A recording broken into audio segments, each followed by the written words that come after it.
মুসলমানরা বিশ্বাস করে যে আসলে ইসরায়েলে বা এই জেরুজালেমে ইহুদিদের কোনো মানে নাই, ইহুদিদের কোনো অধিকার নাই, তারা এখানে থাকতে পারবে না। এটা শুধুই মাত্র মুসলমানদের প্রথম কিবলা, ওটাকে উদ্ধার করতে হইবে। ঠিক আছে, এইভাবে তারা আসলে ব্যাখ্যা বিশ্লেষণ করে। তাদের কাছ থেকে ইতিহাস জানতে গেলে দেখবেন আপনাকে বলবে যে ওই আপনার উমর রাদিয়াল্লাহু আসছিল, আয়েশা, তারপর সেখানে তারা মসজিদ স্থাপন করে, এ ধরনের মানে ইতিহাস তারা বলবে। কিন্তু প্রকৃতপক্ষে গোড়ার ইতিহাস আসলে অনেকেই বলে না, কী কারণে বলে না বা জানেন আমি জানি না। আমরা যদি গোড়ার ইতিহাস থেকে আসি, সেই ইব্রাহিম আলাইহিসসালামের ইতিহাস থেকে যদি আসি, ইব্রাহিম আলাইহিসসালামের যে ইব্রাহিমের যে ধর্ম, এটা তো সবাই বিশ্বাস করে যে ইব্রাহিমা তিনটা ধর্ম, যে খ্রিস্টান, ইহুদি এবং মুসলিম। তো এই তিন ধর্ম তো প্রধান ধর্ম এখন বর্তমানে পৃথিবীতে। তো এই যে তিনটা ধর্মের মূল গোড়া কিন্তু ইব্রাহিম আলাইহিসসালাম, এবং এখান থেকেই আপনার সবাই ইব্রাহিম আলাইহিসসালামকে মানে এবং জাতির পিতা হিসেবে মানে যে ইব্রাহিম আলাইহিসসালাম। তো ইব্রাহিম আলাইহিসসালামের যে স্ত্রী ছিল সারা, এই সারা, তারপর সারা তো সন্তান হইতেছিল না। তো পরবর্তীতে আল্লাহ তাদেরকে আপনার দেয়, সুসংবাদ দেয়, যে ইব্রাহিম আলাইহিসসালামকে আল্লাহ বলে যে একটা সন্তান দেওয়া হবে, তোমাদেরকে সন্তান হবে। কিন্তু সারা কোনোভাবেই মানে কনফিউজ হয়ে যায় যে আমার বয়স তো 60-70 হয়ে গেছে, আমার কীভাবে সন্তান হবে। এভাবে তিনি একটু দ্বিধাদ্বন্দ্বের ভিতরে পড়েন। তো একটা সময় তারা কিন্তু আবার মিশরে ভ্রমণ করে, এবং মিশরে ভ্রমণ করার পর তখন ওই যে বাদশা ছিল, বাদশা কি নমরুদ ছিল নাকি, যাই হোক, বাদশা থাকা অবস্থায় ওই নমরুদ, তারা তো ওখানে যে বসবাস করে, তো পরবর্তীতে নমরুদ তাকে ডাকে, বাদশা তার রাজপ্রসাদে ডাকে সারাকে বা ইব্রাহিম আলাইহিসসালামকে ডাকে। এবং ওখানে যে তার ভাই ছিল হারুন, ইব্রাহিম আলাইহিসসালামের ভাই, তো হারুনও ওখানে থাকে। তো থাকার পর ওই যে আপনার পরবর্তীতে তো আসলে বিভিন্ন রকমের আপনার ঘটনা ঘটে, যে আপনার এই যে বিভিন্ন ওই যে আপনার ব্যাঙের যুদ্ধ, মানে ব্যাঙে সব ভরে যায়, বিভিন্ন রকমের ঘটনা তো ওখানে ঘটে আর কি। যাই হোক, তারপর আপনার ওই যে ওখান থেকে আসার পর তখন ওই যে মানে সারার সাথে একটা ওই যে মিশরের বাদশাহ একটা দিয়ে দেয়, আপনার কৃতদাস, মানে একজন দাসী দিয়ে দেয় সারাকে। তো ওখানে আসার পর এই যে দাসীও থাকে এবং সারা থাকে এবং ইব্রাহিম আলাইহিসসালাম, এই যে তাদের সংসার। তো এই সংসারে পরবর্তীতে এখন ওই সারা, তিনি সন্তানের জন্য অপেক্ষা করতেছেন, যে কোনোভাবে সন্তান হইতেছে না। পরবর্তীতে ওই সারাকে তিনি বলেন যে আপনি মানে ওই ইব্রাহিম আলাইহিসসালামকে বলে যে সারার ঘরে সন্তান আসুক, তাহলে আমার তো এখন সন্তান আসতেছে না। তো মানে সারা বলতেছে যে আমার ঘরে তো এখন সন্তান আসছে না, তাহলে আপনি মানে ইব্রাহিম আলাইহিসসালামকে বলে যে আমার যে দাসী, যেটা আমাকে যে মানে দাসীর নাম ছিল যে হাজেরাকে আমি আপনাকে দিয়ে দিলাম, ইব্রাহিম আলাইহিসসালামকে দিয়ে দিলাম, এইখানে একটা সন্তান আসুক। তো পরবর্তীতে ইব্রাহিম আলাইহিসসালাম, এই যে ইব্রাহিম আলাইহিসসালাম এবং এই যে দাসী হাজেরা, এই ঘরে একটা সন্তান আসে, এবং এই ঘরে একটা সন্তান আসে। আর পরবর্তীতে এই ঘরে সন্তান আসার পর কয়েক বছর পর, 10-12 বছর পর দেখা গেল সেই সারার ঘরে একটা সন্তান আসে। তো এই হইল ইব্রাহিম আলাইহিসসালামের 2 সন্তান। এবং এই যে দাসীর ঘরে যে সন্তান, এই যে আপনার হাজেরার ঘরে, সেই সন্তান হইল যে আপনার হইল যে আমাদের যে ইসমাইল আলাইহিসসালাম, ইব্রাহিম আলাইহিসসালামের যে বড় সন্তান তিনি হল ইসমাইল আলাইহিসসালাম। এবং এই যে পরবর্তীতে সারার ঘরে যে সন্তান আসে, এটা হইল ইসহাক আলাইহিসসালাম। এখন ওই ইসহাক আলাইহিসসালাম এবং ইসমাইল আলাইহিসসালাম, এখন ওই বড় সন্তান, প্রথমত সারা তো ওই যে দাসীর ঘরের সন্তান ইসমাইল আলাইহিসসালামকে প্রচণ্ড রকমের ভালোবাসতেন, মানে তারই নিজেরই সন্তান, এইভাবে তিনি আদর আপ্যায়ন করতেন। কিন্তু যখন এই সারার ঘরে ইসহাক আলাইহিসসালাম আসতেন, তখন আর তার ওই যে আগের মানে হাজেরার ঘরের যে সন্তান, তার প্রতি ভালোবাসা কমতে শুরু করলো, এবং তিনি ওই ইসমাইল আলাইহিসসালামকে দেখতে পারতেছেন না। তো পরবর্তীতে এখন দেখে যে একটা সমস্যা, পরবর্তীতে ইব্রাহিম আলাইহিসসালাম কী করলো, এই ইসমাইল আলাইহিসসালামকে এবং তার হাজেরাকে একে পাঠাই দেওয়া হলো মদিনার উদ্দেশ্যে, এই মানে মক্কার উদ্দেশ্যে, এবং তারা সেখানে এসে বসবাস শুরু করে। তো ইসমাইল আলাইহিসসালাম এবং হাজেরা তারা গেল কোথায়, মক্কায়। তো এখানে ওই যে পানি পুনির ঘটনা, বিভিন্ন ঘটনা তো আছে, এগুলো পরে মানে এগুলো তো বলা এখন বড় হয়েছে ভিডিও। যাই হোক, সেগুলো হইলো যে ইসমাইল আলাইহিসসালাম ওইখানে মক্কা চলে গেলেন, সেখানে ইব্রাহিম আলাইহিসসালাম তাকে মোটামুটি সংসার সাজাই দিয়েছেন, সে বসবাস করতে শুরু করে। এখন বাকিরা থাকলো এখানে সারার ঘরে ইসহাক আলাইহিসসালাম। এই ইসহাক আলাইহিসসালামকে আপনার বিবাহ করেন রেবেকাকে। তো রেবেকাকে বিবাহ করার পর তার এখানে সন্তান হয় 2টা, এবং 2টা যমজ সন্তান হয়, একটা হইল ঈসাও এবং আরেক হইল ইয়াকুব। তো চিন্তা করেন ইব্রাহিম আলাইহিস সালামের দুই ছেলে ইসমাইল এবং ইসাক। ইসমাইল গেল মক্কায়, ইসাক থাকলো, ইসাক রেবেকাকে বিয়ে করলো এবং রেবেকাকে বিয়ে করার পর তার দুই সন্তান হয়, এক সন্তান ঈসাও, আর এক সন্তানের নাম হইল ইয়াকুব, এবং এরা হইল যে যমজ। এবং এরা যখনই জন্মগ্রহণ করছে তখনই একে একজনের মানে পাও ধরিয়া মানে কি বেরোইছে, মানে তুই এখানে আগে বাইরে আমি আগে বাইরে, তখনই বোঝা গেছে যে এই রাজ্যে দুই ভাইয়ের ভিতরে একটা গন্ডগোল মানে লাগবে বা মারামারি লাগিয়েই থাকবে। তো এই যে ঈসাও এবং ইয়াকুব এরা এখন আপনার এই যে ঈসাও তিনি একটু ছিলেন আর কি, মারমুখী ছিলেন বলতে, মানে তিনি একটু মানে তার একটু শক্তি ছিল, মানে অন্যরকম আর কি, তার একটু ক্ষমতা মানে দেখাইতেন, মানে একটু কোনো সময় বাবা মার কথাও তিনি শুনতেন না। তার গ্রামের পাশের অন্য গোত্রের দুই মেয়েকে সে একবার বিবাহ করে তার বাড়িতে নিয়ে আসছে। এইটা দেখে তো আপনার এই যে তার বাবা মা তো মানে ইসাক আলাইহিস সালাম তো খুব রাগে গেলেন যে তুই কী করছো, অন্য ধর্মের মেয়েকে তুই বিবাহ করে নিয়ে আসছো, এটা ফেরত দিয়ে আয়। তো পরবর্তীতে বলতেছে না আমি ফেরত দেবো না, মানে এরকম বিভিন্ন ঘটনা আছে আর কি যেগুলো শোনা যায়। তো এই ঈসাও কী করলো, ঈসাও এবং ইয়াকুব এরা দুই ভাইয়ের ভিতর আপনার ছোটোখাটো ঘটনা নিয়ে মারামারি লাগিয়ে থাকতো এবং একজনকে লড়াইতো, দাওয়ার দিত। তো পরবর্তীতে এই যে ইয়াকুব আলাইহিস সালাম তাকে তার মামার বাড়ি পাঠিয়ে দেওয়া হয়, তাই যে তুই ইয়াকুব আলাইহিস সালামকে বলা যায় যে তোর ভাই মানে ওই বাবা তোরে আর বাঁচতে দেবে না, তুই তোর ভাইয়ের সাথে পারবি না, তুই তোর মামার বাড়ি যা, ওইখানে যেয়ে বড় হওয়া, নাইলে তোর ভাই তোরে মাইরে ফেলাইবে, ঠিক আছে।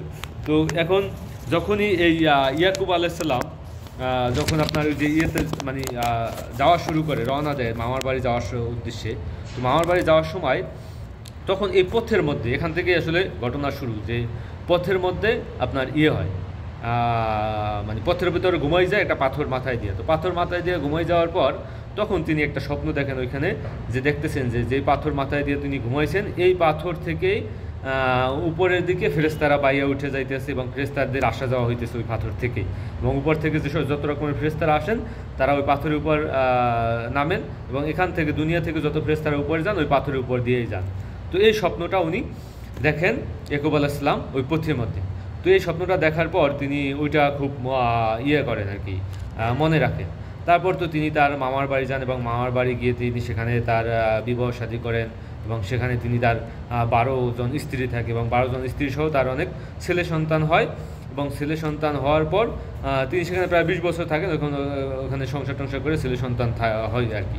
তো ছেলে সন্তান হওয়ার পর তারপর তিনি একটা সময় আবার এই তার বাবার যে জন্মস্থান সেখানে ফিরে আসেন, এবং সেখানে ফিরে আসার পথিমধ্যে একটা ঘটনা ঘটে যে এই তার সাথে আবার একটা পথিমধ্যে যখন আসেন একটা লোকের যুদ্ধ হয়, মানে যুদ্ধ হইতে মানে যুদ্ধ হয় রাত্রেও যুদ্ধ করতে করতে দুজনে সকাল হয়ে যায়, এবং সকাল হওয়া পর্যন্ত তারা যুদ্ধ করেন এবং কেউ কাউকে হারাইতেও পারে না, কেউ জিতেও না, কেউ হারেও না। তো একটা পর্যায়ে তারপর ওই লোকটা সে জিজ্ঞেস করে যে তোমার নাম কি? তো পরবর্তীতে সে বলে আমার নাম হলো ইয়াকুব। এখন এই যে নাম বলছে ইয়াকুব, যে ওই লোকটা বলতেছে যে তোমার নাম এখন থেকে ইয়াকুব না, তোমার নাম এখন থেকে ইসরায়েল। তো ওইখান থেকে হয়ে যায় যে তোমার নাম এখন থেকে ইসরায়েল, তোমার নাম ইয়াকুব না, এবং ওই কথা বললে ওই লোকটা উদাও হয়ে যায়। এখন হয়তো ওই লোকটা এখন কে ছিল বা কোনো ফেরেশতা ছিল না কি ছিল, এটা একটা মানে ধারণা করা, অনেকে ধারণা করে ফেরেশতা ছিল, অনেকে ধারণা করে যে কোনো আগন্তুক ছিল, যাই হোক যে কী ছিল ওটা আমরা জানি না। তো পরবর্তীতে তিনি তো ওই যে আসেন আইসা তিনি তার জন্মস্থানে বসবাস করেন তার ছেলে সন্তান নিয়ে। জন্মস্থানে বসবাস করার পর তার যে ওই যে জায়গাটা যে আপনার যেই জায়গায় তিনি স্বপ্ন দেখছেন ওই জায়গায় তিনি আপনার একটা স্থাপন করেন, আপনার নাম দেন এল এলাহি ইসরায়েল তিনি ওইখানে স্থাপন করেন। তো এই যে এল এলাহি ইসরায়েল, এখন ওইখান থেকেই তারা মনে করে যে আল্লাহ আমাদেরকে এই জায়গাটা দেশে, এখান থেকে স্বপ্ন দেখছে, এটা তাদেরই জায়গা সম্পত্তি, তারাই ওখানে আপনার বসবাস করে, ঠিক আছে।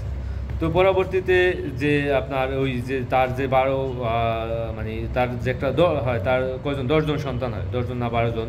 তো 10 জন 12 জন সন্তান হওয়ার পর ওখান থেকে যে একটা ইউসুফ আলাইহিস সালাম হয় সন্তান, মানে ইউসুফ আলাইহিস সালামকে তিনি বেশি পছন্দ করতেন।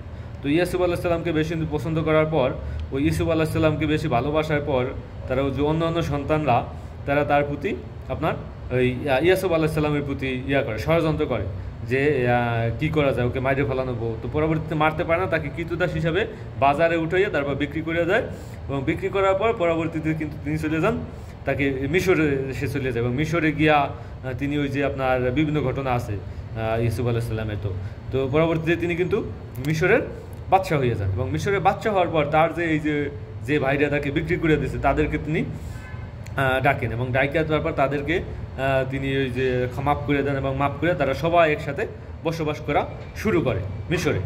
তো বসবাস করা শুরু করে, তো পরবর্তীতে আস্তে আস্তে ওই যে আপনার ইয়াহুদ নামক একটা জায়গায় যারা বসবাস করতো, এই তাদের ভিতরে এই ইয়াহুদ নামক জায়গায় যারা বসবাস করতো তারা এই ধর্ম থেকে বিচ্ছিন্ন হয়ে যায়, এবং বিচ্ছিন্ন হয়ে যাওয়ার পর তাদের নাম দেওয়া হয় ইয়াহুদি, এবং তাদেরকেই বলা হয় ইহুদি, যারা ওই ইয়াহুদ নামক জায়গায় থাকতো ধর্ম থেকে বিচ্ছিন্ন হয়ে যাওয়ার পর। তো ইয়াহুদি, ওখান থেকে ইহুদি জাতির উত্থান হয়, এবং এই ইহুদি জাতিকে পরবর্তীতে মুসা আলাইহিস সালাম এদেরকে সেই মিশর থেকে আপনারা জানেন যে ইয়ার হাত থেকে, যে ফেরাউনের হাত থেকে বের করে নিয়ে আসেন, এবং বের করে নিয়ে আইসা তারপর তাদেরকে কৃতদাস হিসেবে আল্লাহ তাআলা ঘোষণা দেন, এবং তাদেরকে যে জান্নাতের খাবার দাবার খাওয়াইতেন। তারপর পরবর্তীতে তাদেরকে বলা হইলো যে তোমরা এখন যুদ্ধ করো, ওই যে তোমরা যে জায়গাটা দেখতেছো ওই জায়গা তোমাদের পূর্বপুরুষের বাপদাদাদের জায়গা। কোন জায়গা? ওই যে ইসরায়েল, ওইটা তোমরা যুদ্ধ করো, যুদ্ধ করে উদ্ধার করো। তো পরবর্তীতে তারা বললো না, আমরা যুদ্ধ করবো না, তুমি এবং তোমার আল্লাহ যাও, যাইয়ে যুদ্ধ করো, মুসা আলাইহিস সালামকে বললো। তো এরকমের আর কি অবস্থা। তো পরবর্তীতে তখন তো তারা যুদ্ধ করে নাই, ঠিক আছে। তো এই ইতিহাস তো তারা জানে, এবং এই ইতিহাস জানার পরে এখন তারা ভাবতেছে যে আমরা তো তখন যুদ্ধ করি নাই, কিন্তু এখন তো আমরা যুদ্ধ করবো, এখন আমাদের শক্তি হয়েছে, এখন আমাদের মিসাইল হয়েছে, এখন আমাদের পরমাণু বোমা হয়েছে, অ্যাটম বোমা হয়েছে, তো এখন আমরা যুদ্ধ করবো, এখন আমরা যুদ্ধ করে ওই জায়গা দখলে নেব। তো এখন বুঝতে পারতে মানে এখন হিসাবগুলো মিলান আর কি, ছোটো ছোটো ডটগুলো যদি মিলান, যে ইসমাইল আলাইহিস সালাম তিনি তো মক্কায় গেলেন, এবং মক্কায় তার যে বংশধর যে আমাদের নবী, তার এইতে তো আমাদের নবী আসছে। এখন এরা হইলো এই বংশের লোক, এরা নিরহ মানে যে মানে যে হাজেরার থেকে আসছে, কৃতদাসের সন্তান। তো সেই জায়গা থেকে এরা হইলো আপনার নিরীহ লোক, এরা কোনো যুদ্ধের সিস্টেম এরা ওই ভালো বোঝে না। তো তার কারণেই এখন বুঝতে পারতেছেন যে মিসাইল টিসাইল এরা কী জন্য বানায় না, বা কেন বানাইতে পারে না। আরবরা কখনোই মিসাইল বানাইতে পারবে না বা বানাইবে না, এরা মনে করেন ওই দিকে আসলে তাদের তেন মানে ধ্যান ধারণা নাই, ঠিক আছে। এরা আর কি নিরীহ, আর কি ওই গোড়া থেকেই নিরীহ, ঠিক আছে। আর এই যে যারা এই আপনার ইয়াকুবের বংশধর যারা আর কি, তো তারা তো বুঝেন যে এরা ওই মানে খেলতে খেলতে সেই মানে পেটের ভিতর থেকে একজনের পাও ধরে বেরোয়েছে। তো এদের ভিতরে যে মারামারি লাগে থাকবে এটা স্বাভাবিক, এটা অস্বাভাবিক কোনো কিছু না। এবং সম্ভবত যেখানে যারাই এই দুই ভাইয়ের মারামারির ভিত্তি, এটা হলো ভাই ভাই মারামারি আর কি, এই দুই ভাইয়ের মারামারির ভিত্তি যারাই নাক গলাইতে গেছে, সেই যে আপনি ইয়ের কথা চিন্তা করেন, রাইসির কথা, ইরান থেকে রাইসি আসছিল মিসাইল টিসাইল মারিয়া, পরবর্তীতে তিনি এক অলৌকিক কারণে তিনি মারা গেলেন। তারপর ওই যে আপনার হিজবুল্লাহর নেতা, হিজবুল্লাহর মেইন নেতা তো মারাই গেছে, এবং অন্য ছোটো ছোটো নেতা পেজার বিস্ফোরণে অনেক ঘটনা ঘটছে, অনেকে তারাও মারা গেল, হামাসের নেতা তারাও মারা গেল। মানে এখানে দুই ভাইয়ের ভিতরে যারাই নাক গলাইতে আসতেছে তারাই এখন মারা যাইতেছে, এবং এখানে এখন এটা মানে কি পরিস্থিতি এখন তো আপনারা জানেন যে আসলে মানে কোনোভাবেই এখন ওই ইসরায়েল শেষ দখলে নেবে, এবং কোনোভাবেই এই মুসলমানরা যারা আসলে এই ইয়েতে আছে, ফিলিস্তিনে আছে, তাদেরকে সে রাখবে না, এবং উৎখাত করে সে ওইটা সমস্ত ভূমি তারা দখল নেবে। কারণ ওই যে তারা তখন যে যুদ্ধ করতে বলছে, তখন তারা যুদ্ধ করতে পারে নাই, সেই যুদ্ধে তারা একসাথে ডাবল যুদ্ধ এখন করতেছে, ঠিক আছে। যে আল্লাহ আমাদেরকে বলছিল যুদ্ধ করতে, আমরা পাঠাইছিলাম কারে? মুসা আল্লাহ ইসলামকে, এবং আল্লাহকেই বলছে যে যুদ্ধ করো। কিন্তু এখন তো আমরা মিসাইল টিসাইল বানাইয়া স্বয়ং সম্পূর্ণ হয়েছে, এখন আমরা নিজেরাই যুদ্ধ করব, ঠিক আছে। এই হলো তাদের ধ্যান ধারণা। তো এখানে আমি মনে করি যে এই যুদ্ধ কেমন পর্যন্ত চলবে, এখানে কোনো স্থায়ী কোনো সমাধান আসবে না, এটাই বাস্তবতা। এবং যারাই মানে ফাজলামি করে সমাধান করতে যায় তারাই এটা বিপদের মুখে পড়ে। মানে বিষয়টা হলো এরকমের যে আপনার এবং আপনার ভাইয়ের সাথে মারামারি হইতেছে, এখানে যদি বাইরের লোকাইয়া নাক গলায়, এটা কিন্তু আপনার বাবা মা পছন্দ করবে না। তো এখানে এই ঘটনাই হয়তো সম্ভবত ঘটতেছে। আর অনেকে বাংলাদেশে বলে থাকেন যে পাকিস্তান কি করে, পাকিস্তান কেন মিসাইল মারে না, এই অন্যান্য যে যাদেরকে আপনারা আরব দেশগুলোকে দায়ী করেন যে তারা কেন নাক গলায় না, আমার মনে হয় এই কারণেই তারা নাক গলায় না।